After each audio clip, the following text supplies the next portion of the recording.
你有看过把硬体堆满的智慧手环吗？在我手上的这个酷东西就是华硕最新智慧手环 ASUS VivoWatch 6 Aero。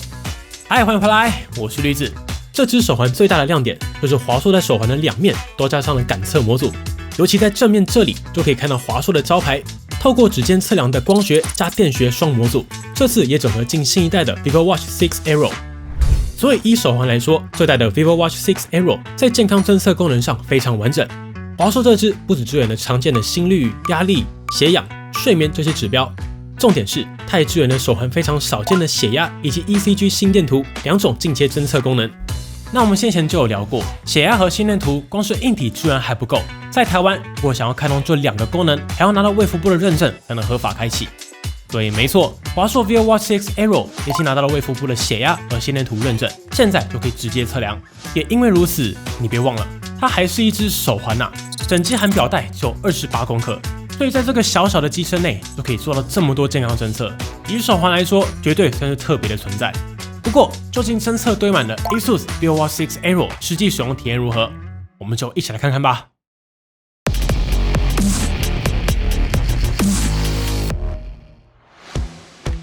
那依照惯例，我们从外观看起，但是我不废话，讲重点就好。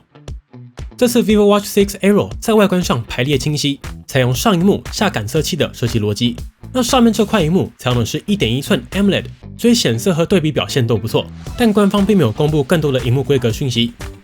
话说，这块萤幕以2025的标准来看，显示面积说不上大，但主要的原因就是华硕为了要在手环上做到血压以及心电图的测量，所以他们把下半部的空间留给了采用指尖测量的正面感测模组。那既然都讲到感测器了，那我们就先来看到华硕这次采用的 Sensor 方案。我觉得这次整个设计逻辑还是相当有趣的，他们采用了光学和电学两套感测方案。我们先来讲光学，光学采用的就是目前已经很成熟会发光的 PPG 感测器。那在机身的正反两面都各有一组 PPG， 并且根据测量项目的不同，这组感测器也有绿光和红光两种模式。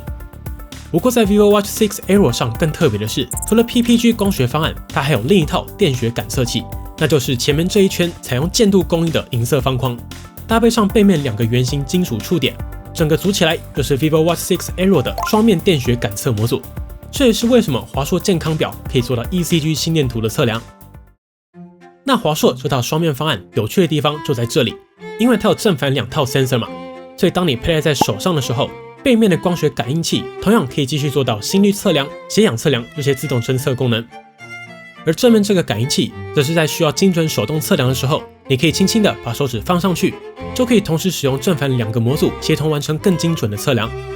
并且根据先前华硕在 VivoWatch 6的说明，采用指尖的微血管进行测量，搭配上新一代的 ASUS Health AI 5.0 演算法，整体会比传统手腕测量更加精准。所以整体来说，这只表最特别的两个重点：第一，以手环来说，它拥有极其完整的健康侦测功能；第二，透过自家的指尖感测方案，让手环在这个小小的体积只有28克的机身中，就可以做到血压和 ECG 心电图的测量，也是这代 VivoWatch 6 Aero 最大的看点。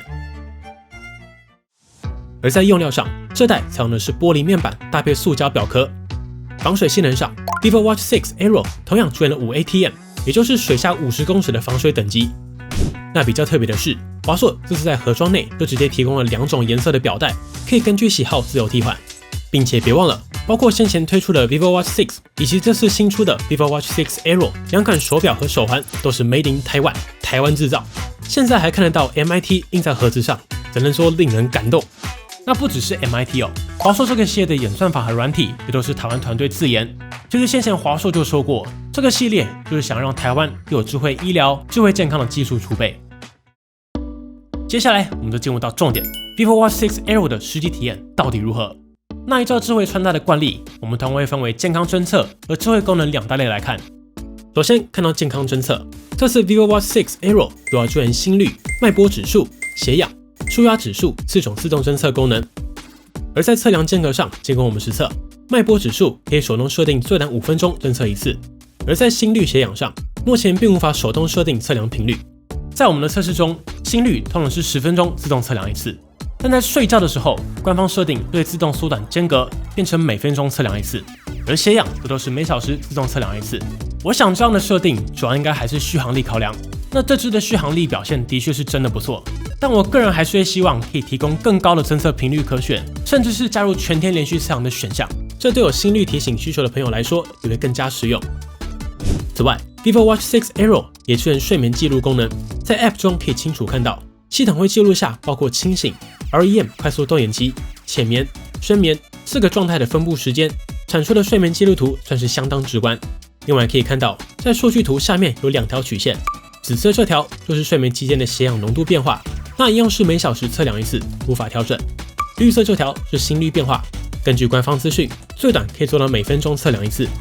那比较特别的是 ，vivo Watch 6 Aero 也支援了鼾声记录，在使用上会需要搭配手机麦克风使用。需要注意的是，华硕的鼾声记录并不会自动录音，需要到 App 里面点选开始鼾声记录，然后就可以把手机放在床头，边充电的时候看看晚上有没有打呼。而在进阶测量功能上 ，vivo Watch 6 Aero 最大的重点就是支援了血压以及 ECG 心电图，两个在手环上非常少见，但需求又蛮高的功能。我们先来讲 ECG 心电图，测量的方式很简单，只要把指尖按在感测器上，然后保持安静，不要乱动，等待几秒的时间，你看它就会自动开始测量了。那心电图不管各家都是需要非常精准捕捉，完全不能乱动，也不要讲话。总共需要连续测量30秒才算完成，中间不能断掉，断掉就不准了。那测量完成之后，就可以打开 App， 点开心电图。你看，在 App 上面就会显示完整的心电图记录，你可以按汇出，然后就可以得到30秒完整的心电图记录。那华硕的 ECG 是不会有任何说明的，所以主要就是可以分享给专业人员参考讨论。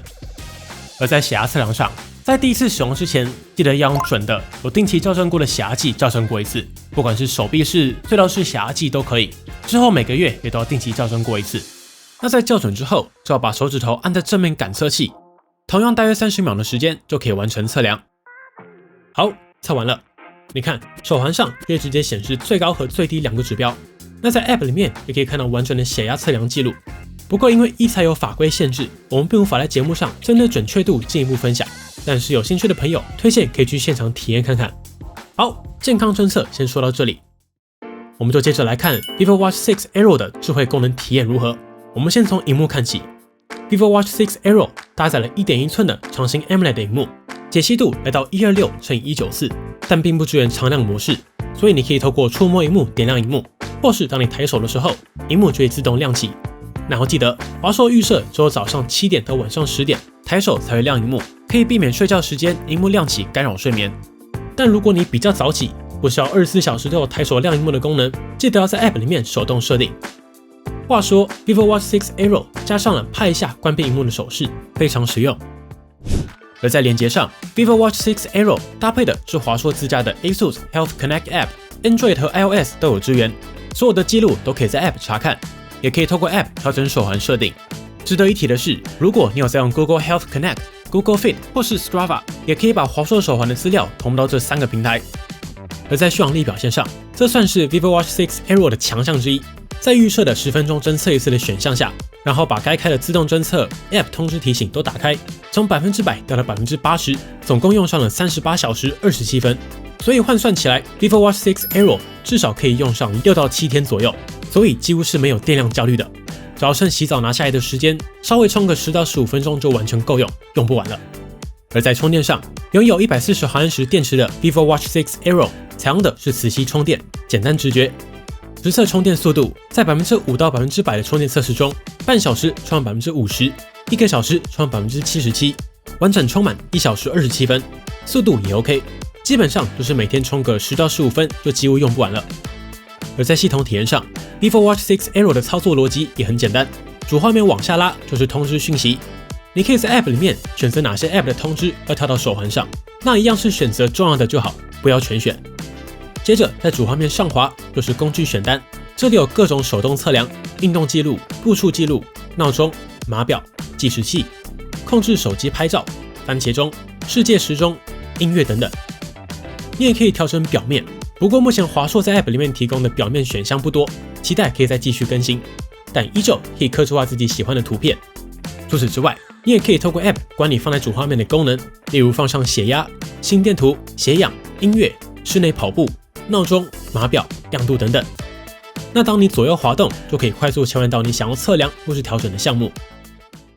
而在运动测量上，目前 Vivo Watch 6 Aero 总共提供了室内外跑步、游泳、健走、自行车、瑜伽、健身等等，总共11项主要运动的记录，并且在 App 里面也出现了久坐提醒、需要提醒、来电震动等等。有一个小惊喜是 ，Vivo Watch 6 Aero 居然是有 GPS 晶片的，所以在设定里面也可以看到不同的卫星选择组合。还有一个实用功能，就是你可以把载具条码设定到 Vivo Watch 6 Aero 上面，要刷的时候只要快速点3下萤幕，载具就会马上跳出来。那设定的方法也很简单，在 App 里面填入你的载具号码即可。最后，如果你是要买给长辈使用的话 ，Vivo Watch 6 Aero 同样有关照模式，我这边也示范一下。左边的是长辈的手机，右边这只就是你自己的手机。那自己在登录的时候，记得直接选择关照模式。登录后，选择右上角的加号，输入长辈的账号或电话。接着，长辈 App 里面的健康生活圈就会直接出现追踪请求，按下确认。然后你看，你的手机这边就会出现长辈的健康资讯了，也可以看到长辈的每日健康报告。不过目前心电图和血压资讯还是只有主账号能看到，关照模式无法看到，期待后续加上。那要留意的是，因为这只是手环，所以是没有跌倒侦测功能的。好了，节目也来到了尾声。整体来说 ，Vivo Watch 6 Aero 同样是一款完全面向健康侦测的穿戴装置。特别的地方就是它是非常少数具有血压和心电图测量功能的手环，并且2个功能也都已经通过卫福部的医材认证，所以目前就已经可以正常使用。个人的小期待是，如果手环也能跟 Vivo Watch 6一样内建一卡通，那明显会更加实用。一些喜欢轻便的朋友肯定会很喜欢。App 部分目前该有的都有，但 UI 上就还有最佳化空间。如何让数据更加直觉美观，会是华硕想做智慧穿戴绕不开的话题。毕竟手环测量了一堆数据，如何有效运用才是重点。最后还有一个重点没聊到，就是看到这么完整的功能，以及大手笔用上2组光学和电学感应器，应该就可以感受到这是一款堆料的产品，价格肯定不是亲民取向。没错 ，Vivo Watch 6 Aero 台湾官方价来到6290，大概是 Vivo Watch 6的半价。但主要卖点就是血压和 ECG 心电图，目前的确也没有太多其他选择。加上台湾研发，然后又是 Made in Taiwan， 也算是华硕这系列的亮点之一。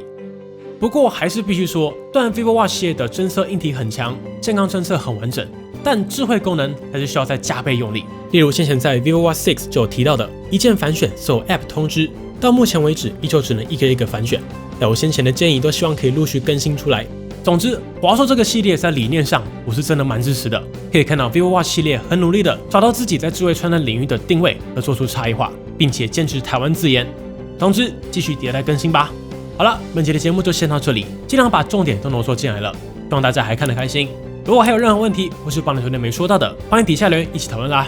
我是驴子，那我们就下次再见喽。如果喜欢本期的节目，不要忘记订阅邦尼，并且打开小铃铛，及时收到我们最新的评测通知。当然，你也可以在 Facebook 邦尼 AI 小助理、Instagram 以及 Line@ 找到我们。如果还有其他问题，别忘了底下留言。那我们就下期影片再见喽。